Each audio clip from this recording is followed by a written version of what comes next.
Hey everybody, welcome back to episode 44. We are getting to the weekend, so I'm super excited about that. One more day, a work day. It's been a long week. It's been a long week. It's always hard to get back after like a week off of vacation, or no, days off. We only had 2 days. It seemed like a week off. Yeah, and then you just kind of like have to get back in the swing of things, and there's actually work to do, so you're like, what? Yeah. But tonight we thought we'd share a fun fact about us. Is it a fun fact? It is. It's a fun fact, and maybe some of you are actually with us on this. We've seen every episode of Seinfeld many times. I was going to say probably, although in syndication they seem to cut certain ones out. Right. So I don't know that we've seen every one 100 times, but we've seen most of them 100 times probably. And actually, we didn't actually count. I actually did not start watching it right off the bat. I think I missed the first few seasons because I remember... Well, I can tell you why. Why? Because it started out on Wednesday night, and you used to work Wednesday nights. Oh, that's right. That's right. Because when we met, you were working Wednesday nights. Yeah, that's true. I totally forgot about that. So I didn't start watching it right off the bat. That obviously we started watching it as years went on, and of course now that it's in reruns on multiple channels, nonstop, pretty much. For whatever reason, I don't get sick of watching them. Even though it is a little strange though to keep watching. I mean, we do, but it is a little strange to keep watching it. Yeah, I don't know. And then there's just some like things that you see that you didn't see the first time, or right. You just forget that there was so many things that happened in one episode, kind of thing. So, and it's funny. So I mean, we still like it. I started watching it. I think I started almost from the beginning. And then... Because it didn't do great at the very beginning, right? Right, and I think it's typical that they start a show out on, say, a Wednesday night, and then Thursday night, I think, is a more popular night for television. Because the week is winding down. On the weekend, people are, going out, especially a younger demographic. It wasn't Cheers on Thursday nights for the longest time? Right. And the funny thing is that so also Mad About You was on... And they even make fun of Mad About You on one episode of Seinfeld. They do. And if I remember correctly, one of them led into the other. I think Seinfeld may have led into Mad About You. I think so too. And at the tail end of one episode, they're making fun of Mad About You, which would be the next show coming up, which is hilarious. But I started watching it pretty much right when it came out. And the only other, because I was sort of vaguely familiar with Jerry Seinfeld as a stand-up comic. Mm-hmm. Because he was fairly well known by that point. But one other person in my office, this guy Brad, whom you know Brad. I do. He's since moved back to Iowa, where he's originally from. But Brad and I seem to be the only two people in the world who knew the show. So every Thursday, I would come into work and we would talk about it. The only other thing I remember about Brad is that one of his favorite movies was the Steve Martin movie, Pennies from Heaven. My Blue Heaven. The song is Pennies from Heaven. The movie is My Blue Heaven. And there's a hilarious scene in a grocery store where everyone's being like too nice to him and saying, have a good day. Right. And he finally loses his temper because he thinks it's weird that all these small town people are saying, have a good day. So that's what Brad would say when he was having a bad time. He'd say, have a nice day, because he meant something different from that. Right. But in any event, I digress. But so we started watching it right off the bat. And then when we met, I would come by, when you were working at the bar, I would come by after Seinfeld was over. So that was kind of unfair. And then it turns out my sister Joan is a huge fan and her husband is a huge fan. So like the four of us, the four of us sort of knew all trivia related to, well, I don't know about all, but we knew every in and out of the show. Yeah. The other thing I will say about the show was that, so it started in like 1991 and I think it ran to 98 or something like that. Even though Jerry Seinfeld in real life is older than I am, the characters on the show were supposed to be in their 30s because at one point they say I can't remember exactly how it came up, but they identified George Costanza's age. Right. And George and Jerry on the show went to high school were high school classmates, so presumably they're the same age.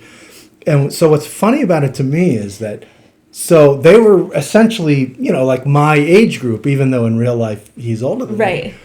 And so, people my age we're all like in the tough part of your career where you really have to work long hours and there's really high expectations. Yes. And a lot of people are, buying their first houses, so they got Getting the mortgage, married. getting married, having kids, Right. like we did, And so there's one episode where they're talking about Kramer having gone to a baseball fantasy camp, and George Costanza says his whole life is a fantasy camp. People should plunk down money to go live like him. And I'm sitting on the couch thinking, your lives are a fantasy camp. You guys are living in apartments, going out all the time in New York City, having a great time. All they do is socialize on the show. And other people in that age group are working their tails off. And, working really long hours and really stressed out. So I thought it was hilarious. That is true. George says that Kramer's living in a fantasy land. And I'm like, well, really, you all are. Exactly. So I pulled up a trivia. Oh, wait, one other thing. Go ahead. One other thing. And this is a hill I will die on. The show should have been called Elaine because far and away the best character is, and I will fight anyone on this point. Far and away the best character on the show is Elaine. And it's not just that her character is really well written and very funny. She's also was, at that time, probably a better comic actor than everyone else on the show. She's just a natural, and they all got better as the show went on. But her character, she's got the best lines. Yeah. And Julia Louis-Dreyfus is I think the most talented person on that show and delivered the lines the best. And the way she started the character at the very beginning was almost how it was through the whole show. Right.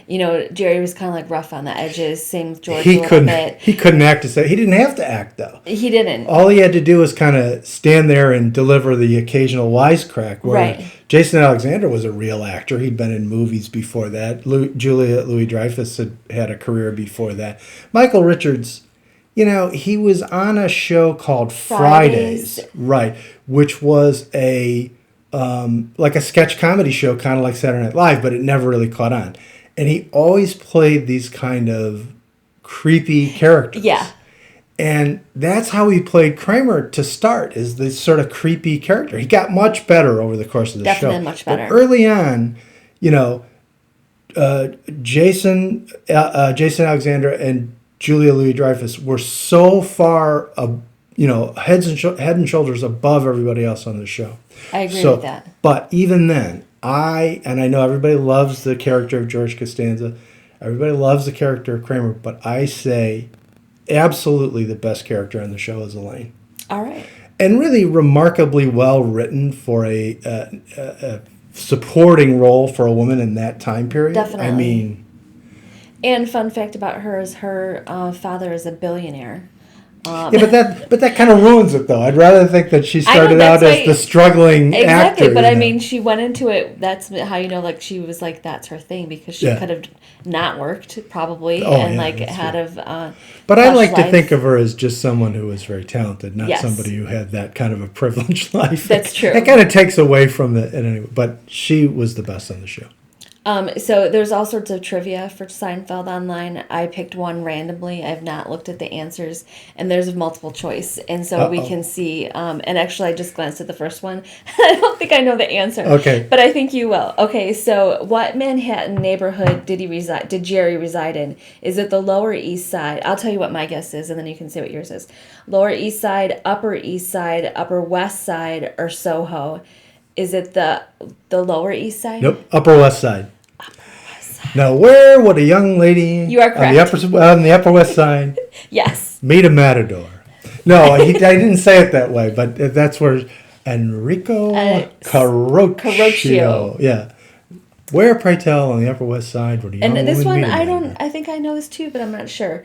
Which Seinfeld writer voiced George Steinbrenner on and off for seasons 5 through 9? The choices are Larry David, Larry Charles, Spike Fairstein, and Peter Malman. Was it Larry David? Larry David. He did all kinds of little roles like that. He'd be the guy at the newspaper stand. Yes. He was Frank Costanza's lawyer. He was Frank Costanza's lawyer in a cape. There's a whole bunch of little bit parts he had, but the number one thing was George Costanza. Not George. I'm sorry. George Steinbrenner. That was a kind of a Freudian slip because, of course, the George Costanza character is based on Larry David in real life. Yes. Which is why on Curb Your Enthusiasm, whenever the subject comes up, Larry David always defends the character of George Costanza. But in any event, yes, he played George Steinbrenner. And my absolute favorite bit that he did as George Steinbrenner is... Oh my gosh. Where he rattles off the names of all the managers he's fired. Oh, yes. Billy Martin. Da-da-da. Then Billy Martin. Yeah. Yeah. And the best part about that is several of them are people who ultimately manage the Cubs. Dennis Green is in there. That's funny. Yeah. Now I'm not going to be able to remember. But the most... But he does, yeah. But he did hire and fire Billy Martin on multiple occasions. Yeah. So that was fantastic. In season 6, the doorman... what pray tell to the doorman have to say? The doorman have to say? Frank Costanza wants to name his chest support garment. He and Kramer invented the Manzier, but Kramer prefers it's either the buddy system, man's best friend, the breast man, or the bro. We already know that. It's the bro. It's the bro. Yeah, that's easy. Yeah. Which of these occupations did George's alias Art Vandelay not peddle in? A latex salesman, we know he did that. A novelist, an importer-exporter, and a garbage man. He didn't do a garbage man. I don't think. But I don't remember. I don't remember the novelist. I don't remember the novelist. I remember he was an architect, and he was an importer-exporter, and he was a latex salesman. Okay, I'm gonna guess garbage man and see. Okay, that's right. But I would love to know when he was the novelist. But yeah, that's true. I don't remember that. The Tao of Jerry. Newman is the blank to his Superman. Kryptonite, Lois Lane, Lex Luthor, or Jimmy Olsen. We know that it's Kryptonite. Kryptonite, yeah, for sure. Easy. Oh, it said it incorrect. Lex Luthor, I guess. I bet it's Lex. Can I not go? Oh, back? They won't let you. They won't let you X out of it. It's not like one of those training sessions you have in your job where when you answer the question wrong, it gives you a chance to go back and do it correctly. The last Seinfeld episode written or co-written by Larry David was the finale, the invitations, the Cadillac, or the contest. I wonder if they mean like that's the last one he wrote all by himself. It wouldn't be. No, it says co-written by. Co-written by. I think it might be a trick question. I think it might be the finale. I think it's the finale too. Aha. They threw you for a loop because, of course, they started out, they wrote the very early ones. Then, of course, there were professional writers who came in and wrote them.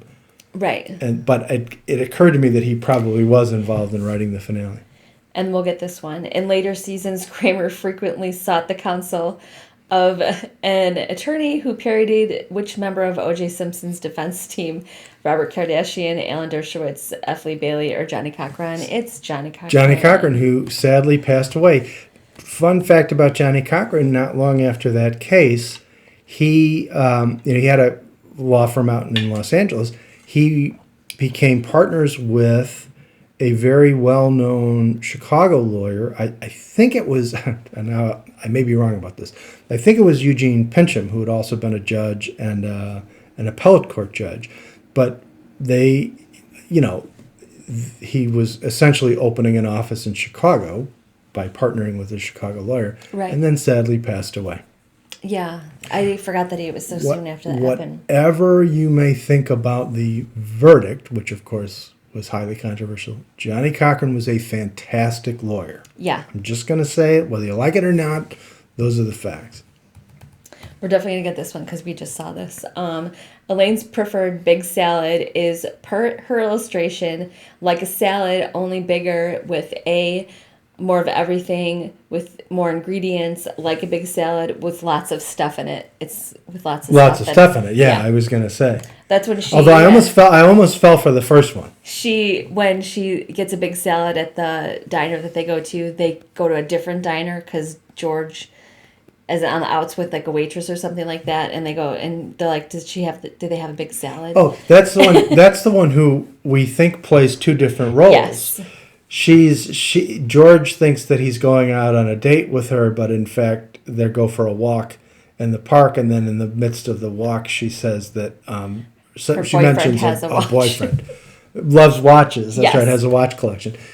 But we think, although we haven't been able to see them back to back, that she also plays I can't remember her. the woman with the southern accent, Jerry. Jerry, do you ever wonder? Do you ever wonder? I Who George dated at the beginning of that episode. Yes. Then George breaks up with her. Then Jerry ends up dating her, and then she breaks up with Jerry because she saw his act and didn't like his material. Yeah. I think it's the same person. I think it's the same person. That should be a thing we should look to see who's. There are multiple that you see that all the time. You're watching enough. There are people with multiple roles. I think the lady who worked with Elaine, who was a germaphobe, I think she was on several characters too. Yeah, the one who calls her Suze. Yes. I'm not a Suze. This one is easy. Midway through season 8, Kramer lost plenty of sleep thanks to the fledgling fast food chain Neon Sign, Boston Market, Dallas Barbecue, Quiznos, or Kenny Rogers Roasters. Kenny Rogers Roasters. And funny story, who plays Jerry's friend that he meets on the street and then he loses his job and ends up working at Kenny Rogers Roasters? I can't remember the guy's name. So, the actor's name is Mark Roberts. Mark Roberts was a stand-up comedian in Champaign-Urbana when I was an undergraduate in college, so funny. and I went to see him perform. He was friends of mine, and I went to see him perform. Funny. He is a very, very funny stand-up comedian. And then we looked it up afterwards. So he was in that show. I think he was in a sitcom with Tia Leone, which I can't recall the name of. But now he is does more behind the scenes writing and producing. Right. So he's still in the business, but he's not out front. And I want to say the character's name is Seth for some reason. It is Seth.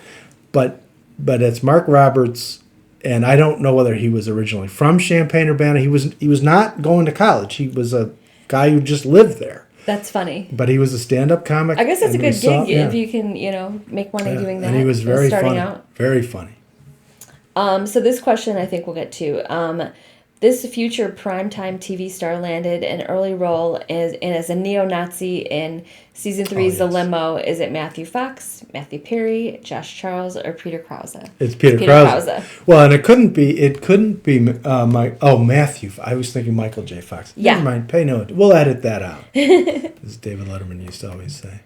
Yeah, that was before he was on.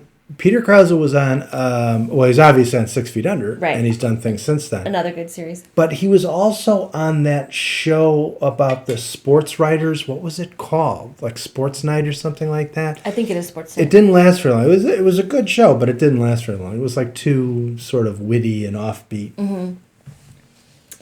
Mm-hmm. So let's see. Jerry loves being friends with famous ex-New York Met Keith Hernandez, but he balks at Hernandez's request to support his second spitter theory, dog sit his poodle, set him up with Elaine, or help him move. We already know that's help him move. And our friend Garland Jeffries is now, or maybe has been for some time, good friends with Keith Hernandez. So that's one away from Right. Keith. It's like the 6 degrees of separation. Yeah. Okay, so I think I know this one. So it's Cosmo Kramer and blank Seinfeld. Is it Gerald, Jerome, Jareth, or Geraldine? It's Jerome, isn't it? Well, I think it's Jerome because when they do the episode where it's a takeoff on The Graduate. That is correct. With the woman, the woman who's on Gilmore Girls, who is his girlfriend in the episode of Seinfeld. It's her mother who calls him Jerome. Right, because she wants to put her on the speed dial. When she wants to move up the speed dial. And I think dial. that's part of the funny part of watching back episodes, because it's when they're lost, can't find their car, there's no cell phones. So, you can't, everyone gets separated and things like that. And when George's trying to get the job from the unemployment office, he has to go to payphone, but a kid's on the payphone. when all of this stuff could be eliminated if if they had the technology that they did today. By the way, that's the episode. That's the Millennium episode. I didn't realize that. What's her name? That's going to drive me nuts. I know. Oh, Mrs. Valerie is his girlfriend. Yes. Oh, no, it's not saying it. I'm looking up on the computer. It's not telling me. That's funny. Let's see. Yeah, that's hilarious. While dining at Mendy's in season 6, The Soup, Jerry's stand-up nemesis Kenny Bania raves that they make the best what in the city? Salmon, swordfish, steak, or sorbet? It's swordfish, isn't it? It's swordfish because then Jerry orders the salmon. Yes. That's right. It was a trick question. Jerry, It's the best. And then future Entourage Barker Jeremy Piven portrayed an actor named Blank, who is the cast and George in the pilot. Walter Morris, Ben Reiser, Michael Barth, or Terrence Abate. Is it Michael Barth? I think it's Michael Barth. I think it is too. That's a very trick question because that's not very... It Yes. Because he only says it like at the very beginning. I wonder if Ben Reiser is supposed to be a reference to Paul Reiser. Probably. I'm Mad About You. Could be. As we just discussed. And then I would never know the answer. How many multiple part episodes did Seinfeld air? Oh, gosh, I don't know. There's 3, 7, 9, or 10. I'm going to say 7. I'm going to say 10, but I think you're probably right. Oh, Incorrect. Well, now we know. We'll never know. The world will never know. In season 5 finale, the opposite Kramer dubs Jerry even Steven. Elaine tests Siri by throwing out what denomination of Jerry's money out the window. $20 bill, a dollar bill, $10 bill, or a $100 bill. We already know that. It's $20. It's a $20 bill. But what drives me nuts is, so he throws the $20 bill out the window, and then he finds a $20 bill in a jacket pocket, and he says he's even. But nope. They were both his $20 bills, so he still lost $20. We'll just do like a couple more questions because we're getting kind of long on time. What, you think this isn't gripping television? Midway through season 8, Kramer gets involved with a street gang whose namesake is which 19th century U.S. president? Chester Arthur, Benjamin Harrison, Martin Van Buren, or Abraham Lincoln? We already know that's Martin Van Buren. The Van Buren boys. Yeah. Mark Metcalf, who played season 7's Maestro, famously appeared in a 1980s music video by what hair metal band? I say it every time we see the episode. Although if you see the questions, so Twisted Sister, Rat, Cinderella, or Quiet Riot, it's Twisted Sister. It's definitely Twisted Sister. What are you going to do with your life? Although Quiet Riot would have been. I want to rock. But then he was also in Animal House. He was Pledgepen, right? Yeah, he was Niedermeyer in Animal House. And we just saw this one too. But the Twisted Sister video is more entertaining. It is. Who figures an immigrant's going to have a what? A pony, a donkey, a diamond ring, or a maid? We already know that's a pony. In all those pictures of immigrants sailing into New York Harbor, not once did I see one sitting on a pony. Why does somebody leave a pony packed? Who leaves a country packed with ponies to come to a non-pony country? That is one of the best lines. And actually, some of his family members in that one, they never show up again. But what's the best line in the entire history of the show? The best line in the entire history of the show. What?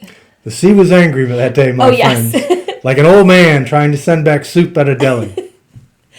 We just saw that one too recently. Although her thing about trying to make it to the airport is pretty great too. That is. But I tell you this, I came as they as say close. They say no one's ever beaten the Van Wyck. That's how I knew that I wasn't lost on my way. I know. to JFK when I was in New York. And actually, when we stayed in New York, how far were we away from the Seinfeld restaurant? It's a real place. Right? Well, I don't know if it's a real place. We the closest we got was when we went to the park, but we never went on. We were on the east side of the park, so we walked around the park, but then we went east instead of. So they're on the west side of the park. Okay. Well, the next time we travel, we'll stay at the plaza, right? And then because that's right by the park, and then exactly. we'll go instead of going up on the east side would go up on the west side. So we'll ask a question in the comments. Are you Seinfeld fans? Have you seen every episode like us? If not, what is your favorite show that you've watched over and over again? It could be from 20 years ago. It could be current, whatever. Well, it couldn't be from 20 years ago because the show was already over by then. That's true. It ended. But anyway, your favorite show that you've enjoyed watching or something that's Oh, did you current. mean favorite Seinfeld or favorite other show? Favorite other show, my even bad. if you're there. Any show. We're going to be stuck inside for a long time, so Yeah. you could We'll have do a some- whole nother one on The Office. We'll start out with the English Office, and then we'll do the American We should do Office. that because we watched the British version before we watched the American version. So that'll be a good topic for another thing. So anyway, I hope you enjoyed our little quiz trivia and our talk about our favorite show, Seinfeld, that we watch all the time. And we will talk to you guys next time. Bye. Bye.